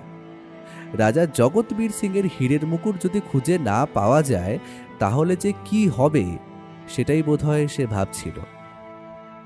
পরদিন সকাল থেকে প্রায় বিকেল পর্যন্ত ওকে কোথাও খুঁজে পাওয়া গেল না। সন্ধ্যের একটু আগে আগে থানা থেকে টেলিফোন করে ও আমায় পৌঁছতে বলল সেই প্রদর্শনী হলের কাছে। সেখানে পৌঁছে দেখি পিছনের সিটের সেই দরজার কাছে দাঁড়িয়ে ও, দাসবাবু, ম্যানেজার, রতন শর্মা এবং সেই দুজন গার্ডের মধ্যে একজন গার্ড। যতদূর মনে হলো তার নাম সঞ্জয়। এই তো এসে পড়েছ, এই দেখো। দেখি ওর হাতে একটা পোশাক, গার্ডদের পোশাক যেমন ঠিক তেমন। একটা জামা, তার সঙ্গে একটা প্যান্ট, জামাতে রক্তের দাগ লেগে রয়েছে। এটাকে আবার কোথায় পেলে? প্রদর্শনী হলের পাঁচিলের ওপাশে ওইদিকে যে ছোট্ট রাস্তাটা জঙ্গলের দিকে ঢুকে গেছে, তারপর সেখান থেকে বেরিয়ে গেছে ওই দিকে রাস্তার দিকে, ওই জঙ্গলের মধ্যে। অর্থাৎ সেদিন রাতের বেলা অপরাধী ওই পথেই পালিয়েছিল। কিন্তু আজ তো সোমবার, কাল থেকেই প্রদর্শনী শুরু হবে। অন্তত দুপুরের মধ্যে তো আমাদের সবকিছু ব্যবস্থা করে রাখতেই হবে। সেটা তো বুঝতে পারছি, কিন্তু আচ্ছা আরেকবার চলুন তো, আরেকবার ভেতরটা দেখে আসি। যা হবার তা তো হয়ে গেছে, হীরের মুকুট যখন একবার চুরি হয়ে গেছে তখন সেই হীরের মুকুট আর আমরা খুঁজে পাবো বলে তো মনে হয় না। ও এগোতে লাগলো। এগোতে এগোতে দেখি রতন শর্মা তার পাশাপাশি হাঁটছে। তারা দুজনেই আস্তে আস্তে নিজেদের মধ্যে বেশ কিছুক্ষণ ধরে কথাবার্তা বলে চলেছে। ও এত সন্তর্পণে রতন শর্মার সাথে কি কথা বলছে তা বুঝতে পারছিলাম না। আবার সেই ঘর, আবার সেই জায়গা, আরও কয়েকটা নতুন জিনিস এসেছে। সে সমস্ত ছেড়ে আমরা একদম শেষের দিকে এসে লাল বাক্সটার কাছে এগিয়ে গেলাম। ম্যানেজার বাবু লাল বাক্সটা তুলে নিয়ে বললেন, এই হলো সেই বাক্সটা। আশা করছি রতনবাবু বাক্সটা চিনতে পারবেন, কারণ তিনিই বাক্সটা আমায় দিয়ে গিয়েছিলেন। আর এই হলো বাক্সের ভিতরে। ম্যানেজার বাবু ঘরের আলো জ্বালিয়েছিলেন। তখন সন্ধে হয়েছে। আগেই বলেছি, লাল বাক্সটা তুলে তিনি আমাদের দিকে ঘোরালেন। আমি, রতনবাবু ও দাসবাবু চারজনেই প্রায় অবাক হয়ে গেলাম বাক্সের ভিতরের দিকে তাকিয়ে। আর তার সঙ্গে সঙ্গে রতন শর্মা প্রায় চিৎকার করে বলে উঠল, আরে কি সর্বনাশ! এ বাক্সের ভিতরেই রয়েছে সেই হীরের মুকুট। ম্যানেজার বাবু আমাদের কথায় বিশ্বাস করতে পারেননি। তাই বাক্সটা তুলে নিজের দিকে ঘুরিয়ে দেখতেই তিনিও চমকে ওঠেন। তাড়াতাড়ি বাক্সটা হাত থেকে নামিয়ে রেখে সেই হীরের মুকুটটা বাক্স থেকে বাইরে বের করে আনেন। এটা তো অবিশ্বাস্য! ব্যাপারটা কি হলো? ঘরের মধ্যে আবার সেই মুকুটটা এলো কি করে? বন্ধ ঘরের ভিতর থেকে যেমন করে হারিয়ে গিয়েছিল তেমন করে আবার ফেরতও চলে এলো। আচ্ছা, সেদিন কি আমরা কোনো ভুল করেছিলাম? আমরা কি ভুল দেখেছিলাম? ওর মুখে কিন্তু আবার সেই অদ্ভুত হাসি। ও এগিয়ে এসে হীরের মুকুটটা হাতে তুলে ধরল। এবার আমিও সেটা ভালো করে দেখলাম। সাধারণ মুকুটের মতো নয়, গোল আর লম্বা লম্বা সোনার পাখ যেন জড়িয়ে রেখে মস্ত বড় একটা বালার মতো করে তৈরি করা হয়েছে। তবে বালার মাঝে মাঝে এখানে ওখানে ফাঁকা অংশ রয়েছে, আর সেই ফাঁকা অংশগুলোর মাঝে এখানে ওখানে প্রায় বেশ কয়েকটা হিরে লাগানো রয়েছে। সেগুলো জ্বলজ্বল করছে এই আধো অন্ধকারের মধ্যে। টর্চের আলো পড়তেই চকচক করে উঠছে হিরেগুলো। রতন শর্মার মুখে হাসি ফুটে উঠেছে। দাসবাবু অবাক হয়ে দেখছেন। ম্যানেজারের চোখটা বিস্ফারিত। আমার মনে হয় শুধু ওর মুখে একটা অদ্ভুত রহস্যময় হাসি। ও এবার সেই গার্ড অর্থাৎ সঞ্জয়ের দিকে তাকাতেই সঞ্জয় মাথা নাড়িয়ে কি যেন বলতেই ও তার সঙ্গে বাইরের দিকে বেরিয়ে গেল। আমি বুঝতে পারলাম না এসব কি হচ্ছে। মুকুটটা নিরুদ্দেশ হয়ে গেল, আবার সেই মুকুটটা চলেও এলো। ও ভেতরে কিছুতে একটা জগা খিচুড়ি পাকিয়ে চলেছে, সেটাও বেশ বুঝতে পারছিলাম। বাইরে বেরিয়ে এসে দরজার কাছে আসতে শুনতে পেলাম সঞ্জয় বলছে, আপনি যেমনটা বলেছিলেন আমি তেমনটাই করেছিলাম। গার্ডরা অসুস্থতার জন্য এখান থেকে চলে যায়, মানে আপনার দেওয়া ওই ওষুধ কাজ হয়েছিল, আর তারপরই লোকটা এসেছিল। কিন্তু আপনি কি করে বুঝলেন ব্যাপারটা যে লোকটা আসতে পারে? সেসব কথা পরে বলবো। লোকটার মুখটা তোমার নিশ্চয়ই মনে আছে। যদিও লোকটা ছদ্মবেশে এখানে এসেছিল যাতে তুমি তাকে চিনতে না পারো। এখন যেন সবকিছুই পরিষ্কার হয়ে যাচ্ছে। কিন্তু লোকটাকে ধরতে না পারলে তো সমস্যা হবে। কেন সমস্যা হবে? মুকুট যখন আমাদের কাছেই আছে, তাহলে শুধু শুধু লোকটাকে কেন সমস্যা করতে যাবে? এখনো তুমি কিছুই বুঝতে পারলে না। এখনো বুঝতে পারছো না ওই যে মুকুটটা রয়েছে, ওই মুকুটটা আসলে নকল। ওই মুকুটের হিরেগুলো নকল। মুকুটের সোনার জল করা হয়েছে, বালাটা সোনার নয়, আর হিরেগুলো নকল। এখানে হিরে কিংবা সোনার বিষয়ে কেউই অভিজ্ঞ নয়, আমিও নই। তবে আমি আমার অনুমান থেকে বলছি। গার্ডের চোখটা যেন বিস্ফারিত হয়ে গেল। দুই চোখ বিস্ফারিত অবস্থায় সে বলল, কিন্তু আপনি যখন এত কিছুই করলেন তখন লোকটাকে তখনই তো ধরলে হতো। তাহলেই তো ওর কাছ থেকে সব সত্যি কথা বার করে নেওয়া যেত। লোকটাকে সঠিক সময় ধরা যাবে। তাছাড়া এই লোকটা আদিনাথ সিং না হয়ে অন্য কেউ তো হতে পারে। তোমার মনে আছে একজন পাগল তোমাদের সামনে এসেছিল সেদিন রাতের বেলা, আর সেই সুযোগেই আদিনাথ সিং মুকুটটা সরিয়ে ফেলেছিল। আমার মনে হচ্ছে ও একা নয়, ওর সঙ্গে অন্য কেউ আছে, এবং দুজনকে একসঙ্গে ধরার জন্যই আমায় অপেক্ষা করতে হবে কাল পর্যন্ত। কাল প্রদর্শনীতে নিশ্চয়ই ওরা আসবে। আমি জানি না নিখিলেশ বাবু আপনি ঠিক কি করতে চাইছেন, তবে এর পরে যদি কোনো সমস্যা হয়, মানে আবার যদি কোনো ঝামেলা হয়, তখন কিন্তু আমরা সবাই মিলে একসঙ্গে বিপদে পড়ব। ও গার্ডের কাঁধে হাত রেখে আরও কিছু বলল। আমি আর কিছু শুনলাম না, চলে এলাম সেখান থেকে। ততক্ষণে ওরা খুশি হয়ে সেই লাল বাক্সের মধ্যে হীরের মুকুটটা আবার ভরে রেখেছে। ম্যানেজার বাবু স্বস্তির নিঃশ্বাস ফেলে বলল, যাক, ভালোই হলো। এত সহজে যে কাজটা হয়ে যাবে সেটা কিন্তু আমি ভাবতেও পারিনি। লোকটা মুকুটটা নিয়ে গেল, আবার নিজেই সেটা ফিরিয়েও দিয়ে গেল কেন? আমি তো কিছুই বাবু বুঝতে পারছি না। উফ, আমি যে কি ভয় পেয়েছিলাম আপনাদের কি বলবো। যাক, এখন সব ঠিক আছে, চলুন এবার যাওয়া যাক।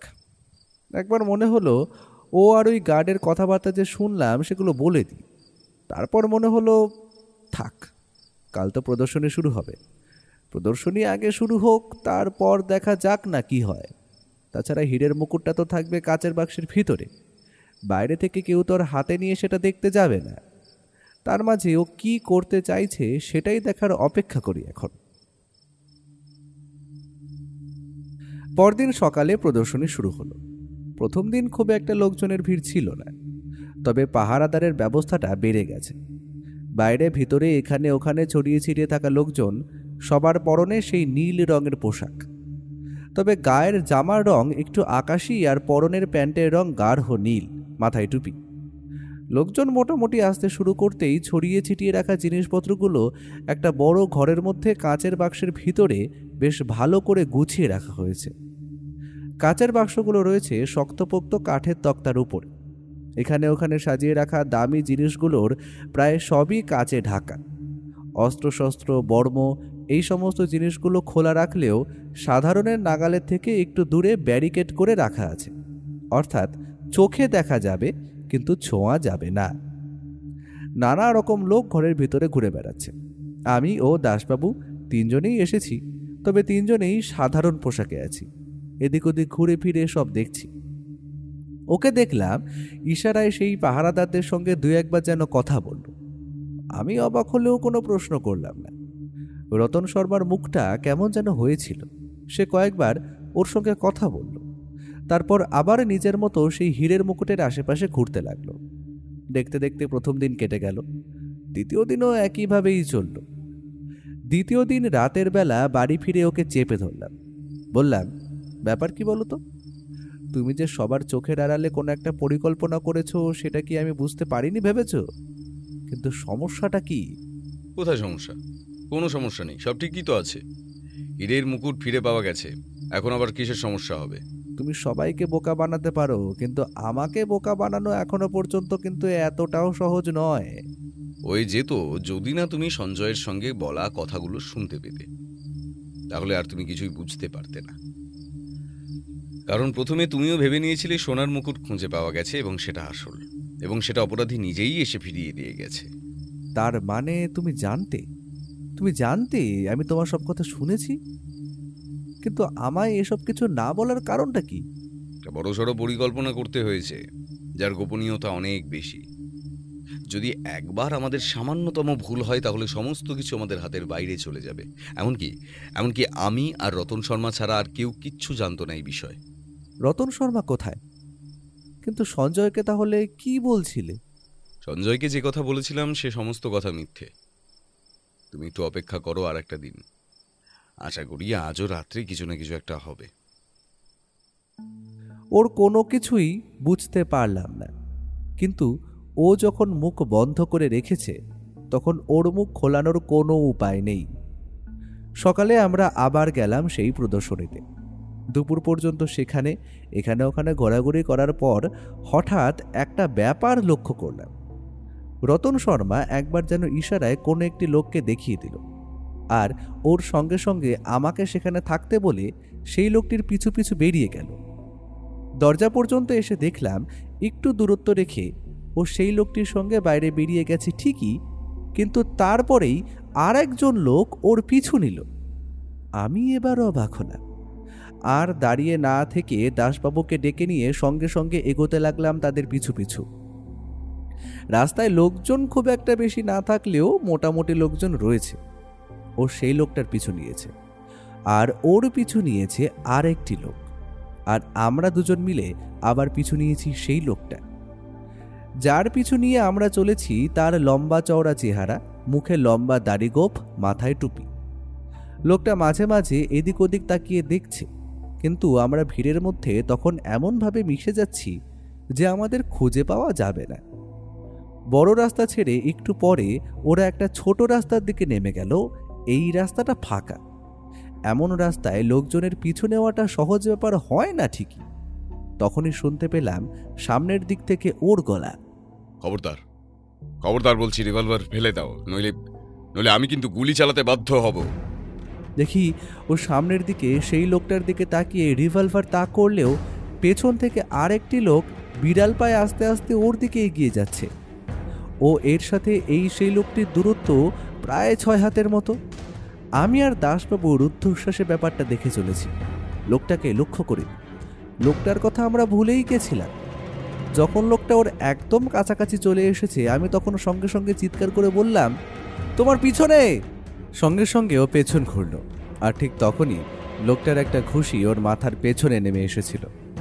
ও মুহূর্তের মধ্যে শরীরটাকে নিচের দিকে নামিয়ে দিতেই টাল সামলাতে না পেরে সে খানিকটা পেছনের দিকে চলে গেল এবং ওর গায়ে বাধা পেয়ে সে মাটিতে পড়ল। সঙ্গে সঙ্গে পেছনের সেই লোকটা গুলি চালাতে শুরু করল। সময় নষ্ট না করে দাসবাবুও ছুটে গেল সেই লোকটার দিকে। লোকটা দুবার পরপর গুলি চালালো, কিন্তু দুবারই লক্ষ্য ভ্রষ্ট হয়ে গেল গুলি। এদিকে ও ততক্ষণে ওই লোকটাকে ধরেছে। লোকটার গায়ে প্রচণ্ড জোর তা বোঝা যাচ্ছে। লোকটা ওকে ঠেলতে ঠেলতে উঠে বসার চেষ্টা করছে। ও বলল, ওর পকেটে রিভলভার আছে, আমার এখানে পড়েছে সেটা। রিভলভারটা এক্ষুনি ওর থেকে তাক করে ধরো। আদিনাথ সিং, তোমার খেলা শেষ। এখন ভালোই ভালোই সারেন্ডার করো, নইলে কিন্তু হীরের মুকুট চুরির অপরাধে তোমায় হাজতে পুরব। আদিনাথ সিং বোধহয় আমার কথায় হতভম্ব হয়ে গেছিল। তার সেই মুহূর্তের হতভম্বতায় ও তার হাত দুটো পেছনের দিকে ধরে নিয়ে গিয়ে পিচ মোড়া করে ফেলল। তারপর দাসবাবু ততক্ষণে আরেকটি লোককে ধরে ফেলেছে। দাসবাবুর কাছে হাত করা ছিল। দুজনকেই হাত করা পরিয়ে দেওয়া হলো। তারপর তাদের সেখান থেকে বের করে এনে রাখা হলো একটা রাস্তার কাছে। এদিকে দাসবাবুর সাহায্যের জন্য পুলিশের গাড়িও চলে এসেছে ততক্ষণে। পুলিশের গাড়িতে করে ওদের দুজনকে তুলে ফেলা হলো থানায় নিয়ে যাওয়ার উদ্দেশ্যে। তবে আদিনাথ কিন্তু তখনও ভাঙল না। আমার বিরুদ্ধে অভিযোগ কি আছে শুনি? অভিযোগ ঠিক মতো দিতে না পারলে কিন্তু আদালতে আমাকে চালান করতে পারবে না, এই বলে রাখলাম। মৃদুল নামে যে গার্ড, তাকে খুন করা এবং প্রদর্শনী হল থেকে হীরের মুকুট চুরি করা, এই দুটো অপরাধ যথেষ্ট।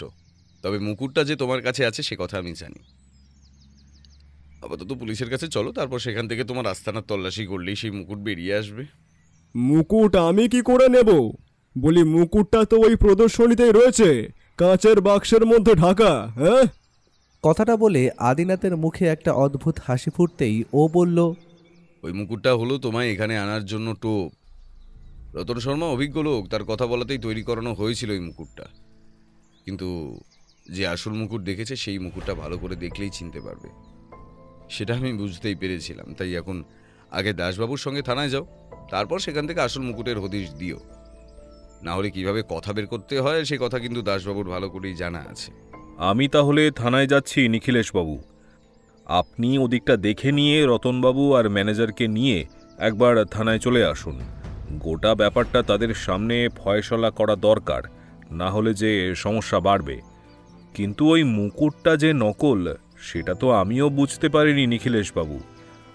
আপনি আমাদের থেকে অনেক কিছু লুকিয়ে রেখেছেন দেখছি। শুধু আপনার থেকে না দাসবাবু, আমার থেকেও লুকিয়ে রেখেছে।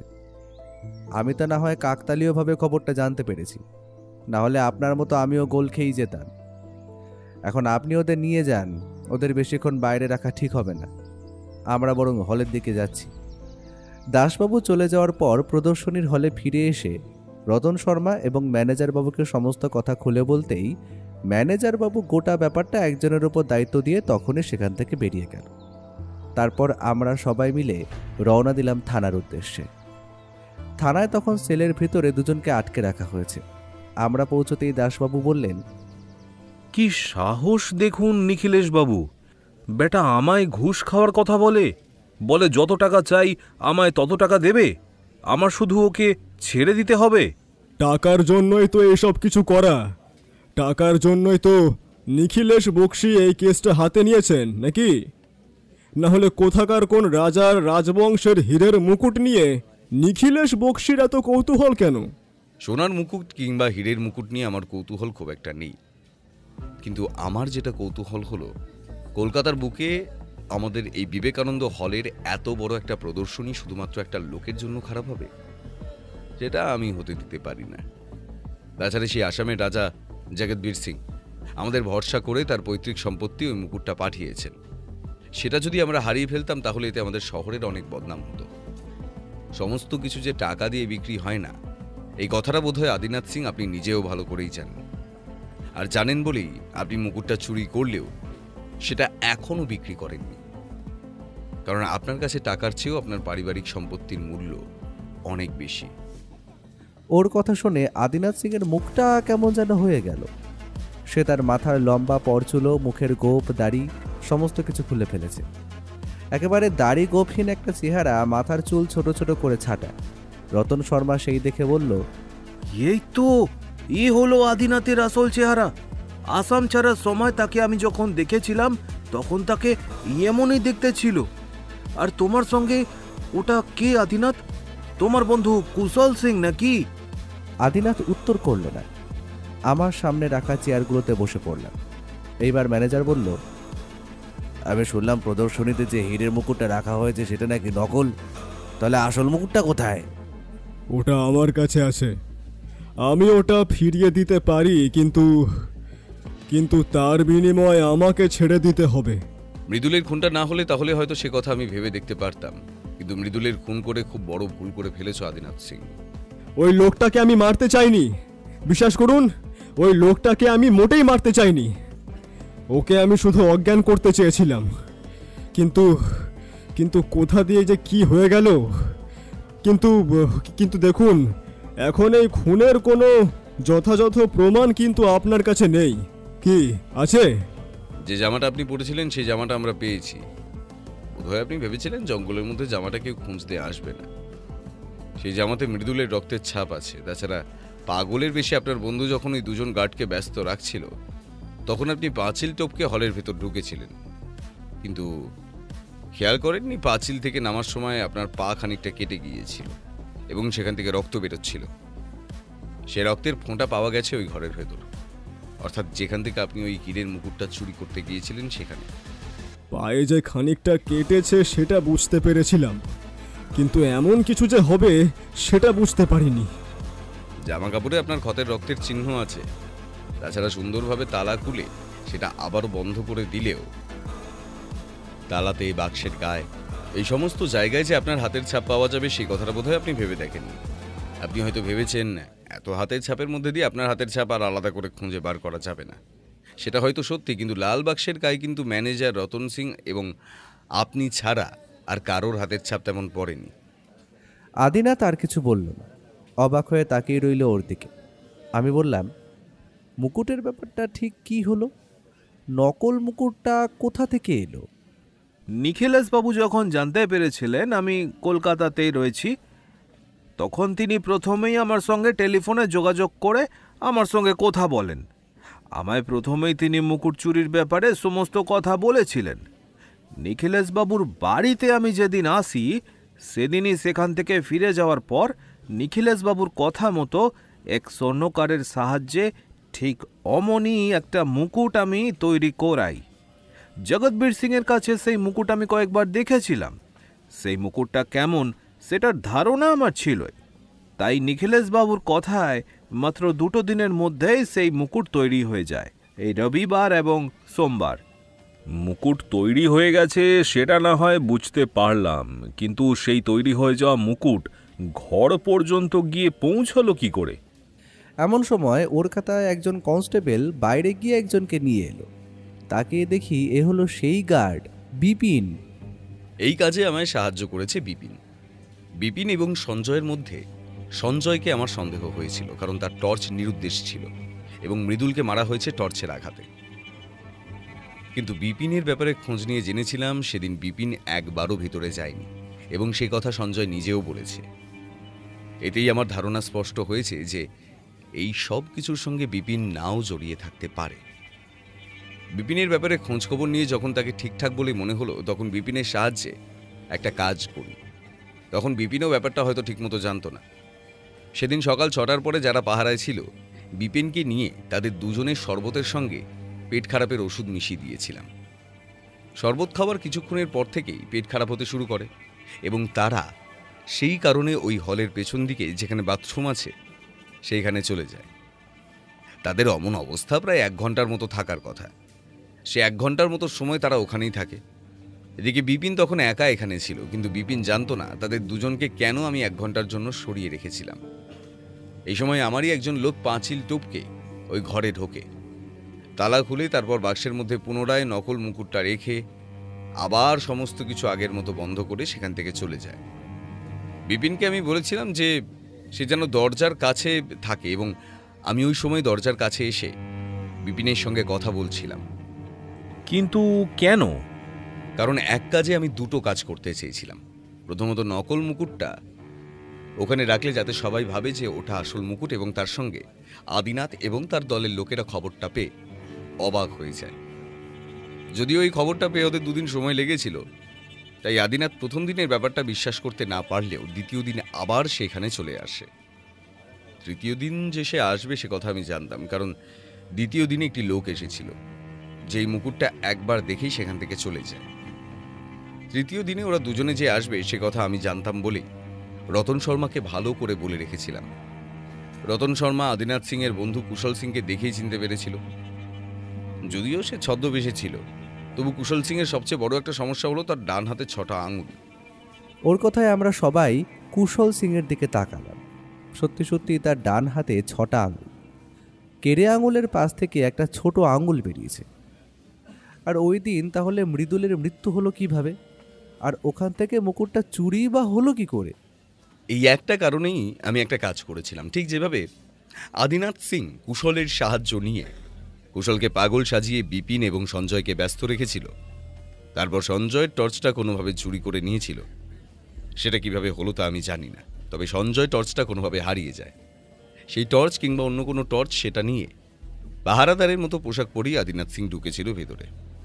বারান্দার শুরুতে একটা আর শেষে একটা, মাত্র 2টো আলো রয়েছে।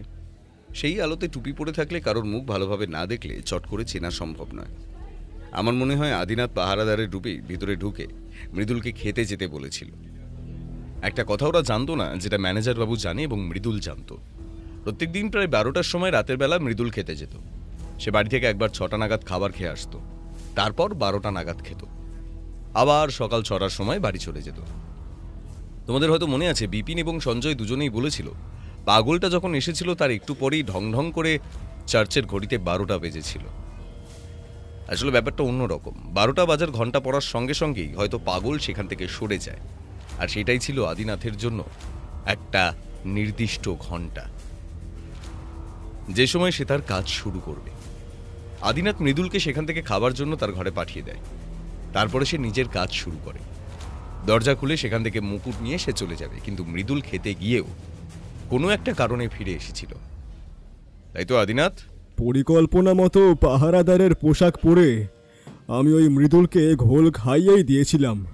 সে চলেও গিয়েছিল খাবার জন্য নিজের ওই ঘরটার কাছে, কিন্তু একটা ছোট্ট টিফিন বক্স কিংবা ওই জলের বোতল সে ওখানে ফেলে গিয়েছিল তার ওই বসার জায়গাটায়।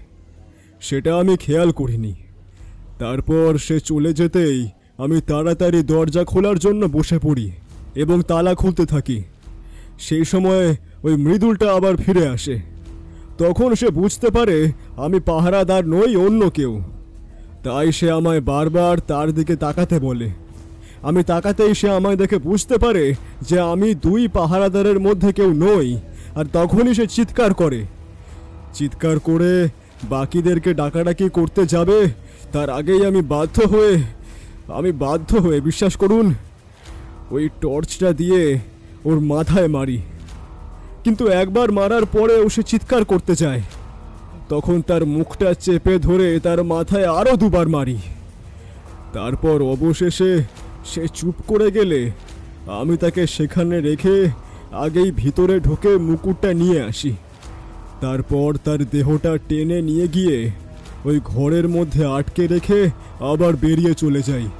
ঠিক এই কারণে প্রথমে দরজার কাছে এবং তারপর ওই ঘরের ভেতর 2টো জায়গাতে বেশি রক্ত পাওয়া গিয়েছিল, বাকি জায়গাতে রক্ত ছড়িয়ে ছিটিয়ে ছিল।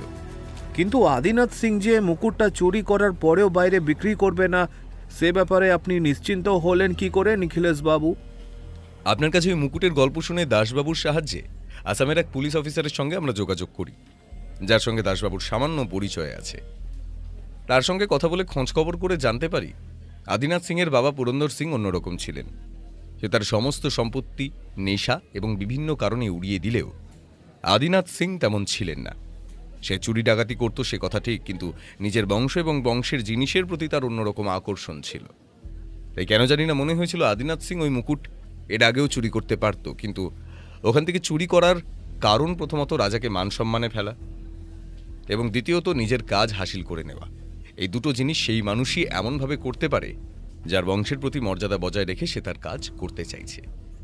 তাছাড়া সে যদি সাধারণ কোনো চোর হিসেবে ভেতরে ঢুকতো তাহলে এত দামি দামি জিনিসপত্র ছিল, সেখান থেকে কিছু না নিয়ে শুধুমাত্র এই মুকুটটা নিয়ে চলে যেত না।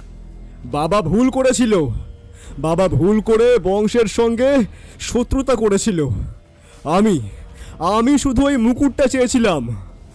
আমার বংশের প্রতীক হিসেবে ওই মুকুট আমার কাছে রাখতে চেয়েছিলাম, কিন্তু আমার সেই কথায় একবারও রাজি হলো না ওই জগৎবীর সিং। বলেছিলাম ওই মুকুটটা আমি কাউকে কিছু করতে দেব না, ওই মুকুটটা আমি আমার কাছেই আমার বংশের প্রতীক হিসেবে মর্যাদা সহকারে রেখে দেব, কিন্তু তাও তিনি রাজি হলেন না। তাই আমিও ঠিক করলাম আসামের বাইরে ওই মুকুটটা এলেই আমি ওটা আমার হস্তগত করব। তাই একদিন যখন খবর পেলাম যে ওটা কলকাতায় আসছে, তখন আমি তৈরি হয়ে রইলাম। কিন্তু পথে যদি ওই মুকুটটা ছিনতাই করতাম তাহলে ওই রতন শর্মা এবং তার সঙ্গে থাকা লোকেদের ওপর সমস্ত দোষ পড়ত। সবাই ভাবতো তারাই কিছু করেছে, কিন্তু এখানে আসার পর ওই প্রদর্শনী হলের ভিতর থেকে চুরি করলে সবাই বুঝতে পারবে যে কোনো চোর চুরি করেছে। তাই কাউকে সমস্যায় পড়তে হবে না। আপনারা বিশ্বাস করুন, ওই লোকটাকে আমি মোটেই মারতে চাইনি, শুধু অজ্ঞান করতে চেয়েছিলাম, কিন্তু ভয়ে ভয়ে ওকে মারতে হয়েছে। আদিনাথ শেষের দিকে কেমন অদ্ভুত গলায় কথাগুলো বলছিল। ও চেয়ার ছেড়ে উঠে দাঁড়াতে দাঁড়াতে বলল, দেখুন, আমাদের কাজ মোটামুটি শেষ, সবকিছু আপনাদের সামনে রয়েছে। ওই নকল হীরের মুকুটটা তৈরি করতে আমায় বেশ কিছু খরচ করতে হয়েছে। এদিকে যদি একটুখানি মানে দেখা যায়, না হলে সমস্যা নেই, ওই নকল মুকুটটা আমায় দিয়ে দিলেই হবে।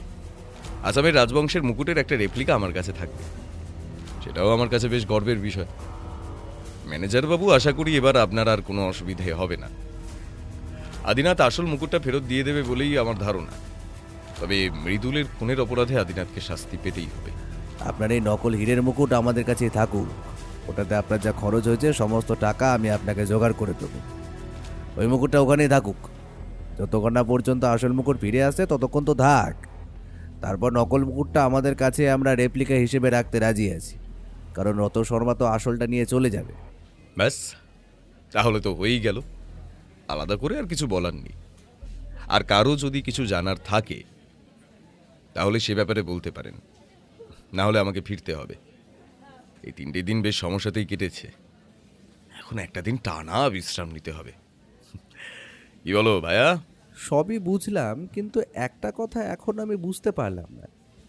নকল মুকুটের কথা তুমি তো বাকি যে কোনো কাউকে বলতেই পারতে। বিপিন যে নকল মুকুটের কথাটা বলনি সেটা আমি জানি, তাকে বলেছো অন্য কিছু, কিন্তু সেই সময় আমি তোমাদের কথা শুনেছি বুঝতে পেরেই হয়তো নকল মুকুটের কথাটা তখন তুলে এনেছিলে।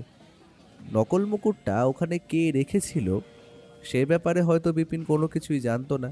প্রথম সবাইকেই সন্দেহ করতে হচ্ছিল ম্যানেজার বাবু, বিপিন, সঞ্জয়, সবাইকে। এমনকি রতন শর্মার কথাটা যখন প্রথম জানতে পারি তখন রতন শর্মাকেও সন্দেহ করতে হয়। তিনি যদি আদিনাথের সঙ্গে যোগসাজশ করে ওই হীরের মুকুটটা চুরি করিয়ে থাকেন তাহলে তো সব থেকে ভালো সুযোগ ওদের কাছেই রয়েছে। তাই মিথ্যেটা বলতে হয়েছিল, কিন্তু পরে যখন বুঝতে পারলাম রতন শর্মা এমন কাজ করতে পারে না, তখন রতন শর্মাকে দিয়েই সমস্তটা কাজ করাতে হলো।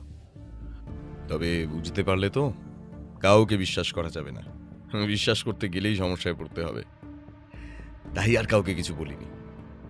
তোমায় কিছু বললে হয়তো দাসবাবুকেও বলতে হতো। দাসবাবুকে বললে দাসবাবুর কাছ থেকে আবার যদি কোনোভাবে ব্যাপারটা জানাজানি হয়ে যেত, সেটা আদিনাথ পর্যন্ত পৌঁছে যেতেই পারত। আর আদিনাথ যদি একবার মুকুট নিয়ে পালিয়ে যেত তাহলে তাকে আর ধরা যেত না। ও উঠে পড়ল। বাকি সবাই উঠে পড়লেন। আদিনাথ, কুশল সিং সেখানেই রইল। দাসবাবুর জিম্মায় ওখানেই ওরা রইল। রতন শর্মা, ম্যানেজার, আমরা সবাই সেখান থেকে বেরিয়ে পড়লাম। এতক্ষণে দুপুর পেরিয়ে বিকেল হয়ে আসতে শুরু করেছে। ম্যানেজার আর রতন শর্মাকে ছেড়ে আমরা একটা গাড়ি ধরলাম বাড়ি ফেরার উদ্দেশ্যে। গাড়িতে উঠে ও একটা আড়মোড়া ভেঙে হেলান দিয়ে বলে বসলো, যার শেষ ভালো তার সব ভালো, তাই না বন্ধু? আদিনাথ আর কুশল সিং এর জন্য শেষটা বোধহয় ভালো হলো না, আর ওই মৃদুল নামের ওই গার্ডের জন্য পুরোটা কিন্তু মোটেই ভালো হয়নি। সে যদি না মারা যেত তাহলে হয়তো এত সমস্যা হতো না। সবকিছু বার করতে এখানে সবাই কিন্তু সামান্য সামান্য ভুল করেছে। সামান্য ভুলের জন্য মৃদুল মারা গেছে, সামান্য ভুলের জন্য আদিনাথ আর কুশল ধরা পড়ল, সামান্য ভুলের জন্য ম্যানেজারবাবু এত বড় সমস্যায় পড়তে যাচ্ছিলেন, এমনকি সামান্য ভুলের জন্য রতন শর্মাও পর্যন্ত বিপদে পড়ত। রতন শর্মা আবার কি ভুল করেছিল? রতন শর্মা তার সঙ্গে করে যে লোকটাকে নিয়ে এসেছিল সেই লোকটাই আসলে আদিনাথকে খবর দিয়েছিল যে আসামের ওই হীরের মুকুট এখানেই আছে। তাহলে বুঝতে পারছো সামান্য ভুলের জন্যই গোটা ব্যাপারটা তৈরি হয়েছিল। তবে যাই হোক, আসামের রাজার পূর্বপুরুষদের সেই হীরের মুকুট এবার যে অনুষ্ঠানে ফিরে যাবে সেটা ভেবেই বড় ভালো লাগছে। ভালো কথা, তুমি, আমি আর তোমার বৌঠান মিলে প্রদর্শনী দেখতে যাব। এসবের জন্য তার প্রদর্শনী ভালো করে দেখাই হলো না। আমিও মনে মনে সেটাই ভাবছিলাম, একবার প্রদর্শনী দেখতে যাওয়াটা দরকার। না হলে আর যাই হোক, বৌঠান কিন্তু সমস্ত কিছু জানতে চাওয়ার পর আমায় তেমন কিছু না বললেও ওকে আস্ত রাখবে বলে তো মনে হয় না।